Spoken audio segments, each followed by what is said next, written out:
और एक बड़ी खबर आ रही है, देवबंद में बनेगा ATS commando centre. Commando centre के लिए 2000 वर्ग मीटर जमीन अलॉट की गई है। प्राथमिकता के आधार पर जमीन दी गई है। करीब 18 अधिकारियों की तैनाती होगी। ये बड़ी खबर हम आपको बता रहे हैं। देवबंद में एटीएस कमांडो सेंटर बनेगा, ये बड़ी जानकारी सामने आ रही है। कमांडो सेंटर के लिए 2000 वर्ग मीटर जमीन अलॉट कर दी गई है। प्राथमिकता के आधार पर यह जमीन दी गई है। करीब 18 अधिकारियों की यहां पर तैनाती होगी। इस वक्त की बड़ी खबर, कमांडो सेंटर के लिए 2000 वर्ग मीटर जमीन यूपी सरकार की तरफ से दी गई है। देवबंद में यह कमांडो सेंटर बनकर तैयार होगा। प्राथमिकता के आधार पर जमीन अलॉट कर दी गई है। अभी तक जो जानकारी मिली है उसके मुताबिक करीब 18 अधिकारियों की इस कमांडो सेंटर में तैनाती होगी। ये बड़ी खबर इस वक्त की, कमांडो सेंटर के लिए यूपी सरकार की तरफ से 2000 वर्ग मीटर जमीन अलॉट कर दी गई है। प्राथमिकता के आधार पर यह फैसला लिया गया और जमीन का आवंटन हुआ है, अलॉट की गई है जमीन। और जानकारी यही मिल रही है कि योगी सरकार ने जो अहम फैसला लिया है, इसमें जो बातें अब तक सामने आई हैं उसके मुताबिक 18 अधिकारियों की यहां पर तैनाती होगी। तो देवबंद में एटीएस कमांडो सेंटर स्थापित किया जाएगा। Anti terrorism squad commando centre की यहां पर स्थापना होगी। 2000 वर्ग मीटर जमीन यूपी सरकार की तरफ से अलॉट कर दी गई है। प्राथमिकता के आधार पर सरकार ने बड़ा फैसला लिया और जमीन का आवंटन कर दिया। अभी तक जो जानकारी मिली है उसके मुताबिक इस कमांडो सेंटर में करीब 18 अधिकारियों की तैनाती होगी। तो आतंकवाद के खिलाफ प्रदेश और राज्य को और मजबूत करने की दिशा में ये बड़ा कदम उठाया गया है। एटीएस कमांडो सेंटर बनाया जाएगा देवबंद में। इसके लिए प्राथमिकता के आधार पर जमीन भी अलॉट कर दी गई है यूपी सरकार की तरफ से। हमारे सहयोगी अनामिका हमारे साथ जुड़ चुके हैं। अनामिका, क्या जानकारी इस बड़ी खबर से जुड़ी हुई?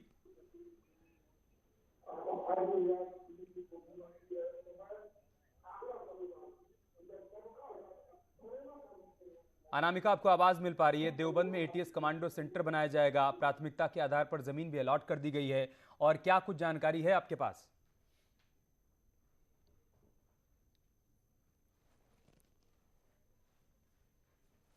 तो बड़ी खबर हम आपको बता रहे हैं, देवबंद में एटीएस कमांडो सेंटर बनेगा। इसके लिए यूपी सरकार की तरफ से 2000 वर्ग मीटर जमीन भी अलॉट कर दी गई है। सरकार ने ये बड़ा फैसला लिया है। और बीजेपी प्रवक्ता अमित पुरी इस वक्त हमारे साथ जुड़ चुके हैं। अमित पुरी जी, ये बड़ी खबर सामने आई है, देवबंद में एटीएस कमांडो सेंटर बनेगा। क्या रिएक्शन, क्या प्रतिक्रिया है आपकी? कुछ नहीं है। सुरक्षा और कानून व्यवस्था को लेकर के तमाम सारे विषय विपक्ष कहता रहा है। सरकार तब भी संवेदनशील थी और अपनी तरह से उस प्रकरण पे प्रयास करती रही है। आज की जो आपने एक पर्टिकुलर प्लेस के बारे में चर्चा किया, देवबंद ठीक है, धार्मिक स्थल है और सम्मानित धार्मिक स्थल है, लेकिन सुरक्षा के मानकों की दृष्टि से हमने देखा है कि पूर्व के वर्षों में इस सरकार में नहीं, यूपीए 1 यूपीए 2 की सरकार में कई बार कई स्थलों पर बम विस्फोट भी धार्मिक स्थलों के आसपास हुए, जो कि विगत ईश्वर की कृपा से और सुरक्षा एजेंसियों के प्रयास से नहीं हुए हैं।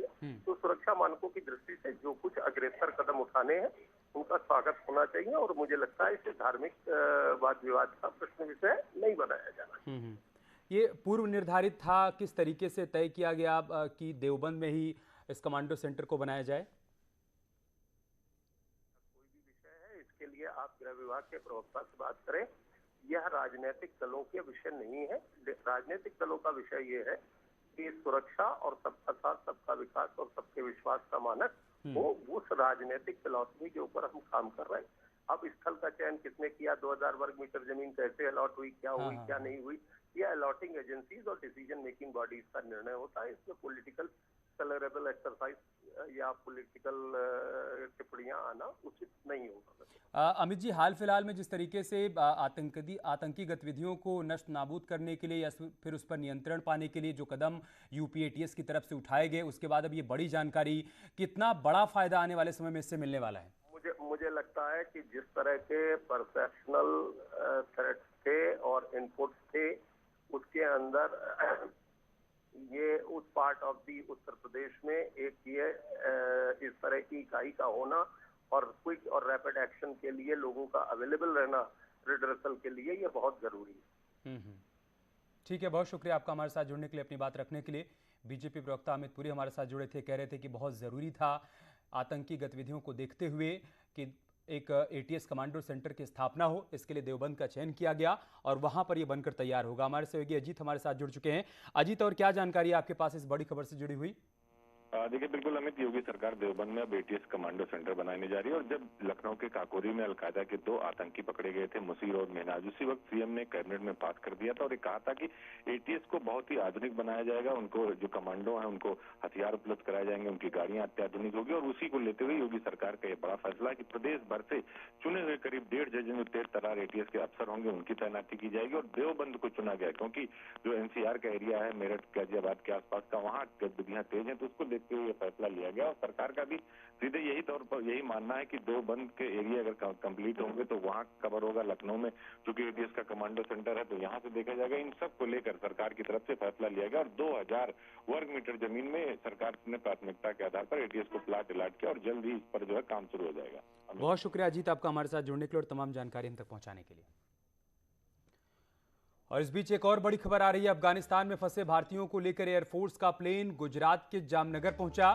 अब से थोड़ी देर बाद ये प्लेन गाजियाबाद के हिंडन एयरपोर्ट पहुंचेगा। इस विमान में करीब 140 लोग मौजूद हैं। मोदी सरकार अफगानिस्तान से भारतीयों को लगातार वापस ला रही है। विदेश मंत्रालय ने राजदूत और भारतीय दूतावास के स्टाफ को भी वापस बुला लिया है। और इस बीच ये तस्वीर सामने आई है गुजरात के जामनगर से, जहां पर इंडियन एयरफोर्स का विमान 140 भारतीयों को लेकर पहुंचा है। अब से थोड़ी देर बाद ये हिंडन एयरफोर्स स्टेशन भी पहुंच जाएगा। कल भी काबुल से 150 भारतीयों को वापस लाया गया था और ये मिशन अभी भी चल रहा है। अफगानिस्तान में जिस तरीके के हालात बने हुए हैं उस पर भारत सरकार की पूरी नजर है। लगातार ये कोशिश की जा रही है कि वहां फंसे भारतीयों को वापस लाया जाए।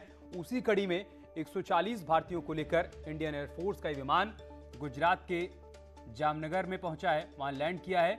और अभी जानकारी मिल रही है कि अब से थोड़ी देर बाद ये हिंडन एयरबेस भी पहुंचेगा, यहां पर तमाम भारतीयों को लाया जाएगा। और वहां पर अभी जो हालात बने हुए हैं उसको देखते हुए, अफगानिस्तान के हालात को देखते हुए भारत सरकार ने, विदेश मंत्रालय ने तय किया है कि वहां दूतावास में काम करने वाले सभी अधिकारियों और कर्मचारियों को भी वापस बुला लिया गया है। हालांकि अभी भी वहां की स्थितियों पर नजर बनी हुई है। आगे जो लोग वहां पर फंसे हुए हैं उनको भी वहां से निकाला जाएगा। इसके लिए हेल्पलाइन नंबर भी जारी किया गया है विदेश मंत्रालय की तरफ से, मेल आईडी भी जारी की गई है। जो कोई वहां पर फंसा हुआ है और वो मदद चाहता है तो विदेश मंत्रालय से संपर्क कर सकता है।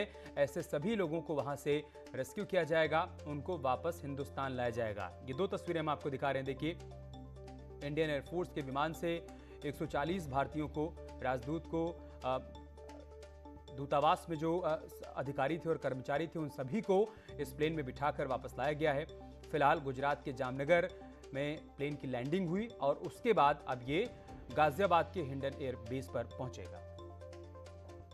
आज अफगानिस्तान से C-17 ग्लोब मास्टर हवाई जहाज के द्वारा तकरीबन 140 भारतीयों को और एम्बेसी के जो लोग हैं उनको लेकर आया जाएगा। बताया ये जा रहा है कि पहले जो विमान है वो जामनगर जाएगा, उसके बाद गाजियाबाद के इसी हिंडन बेस के बाहर आने वाले हैं। ये बताया जा रहा है कि तकरीबन 1 बजे करीब वो विमान यहाँ तमाम भारतीयों को लेकर पहुंचेगा। ऐसे में चाक चौबंद व्यवस्था भी यहाँ कर दी गई है। वहीं दूसरी ओर मीडिया को भी यहाँ साफ तौर पर मना कर दिया गया है कि आप किसी भी तरीके से हिंडन एयरबेस की फोटोग्राफी नहीं करेंगे। यही कारण भी है कि बाहर खड़े होकर हम ये आपको खबर बता रहे हैं, जो कि बहुत ही महत्वपूर्ण है कि अफगानिस्तान से C-17 ग्लोब मास्टर आज 140 भारतीय और एम्बेसी के जो लोग हैं उनको लेकर गाजियाबाद हिंडन एयरबेस पहुंचेगा।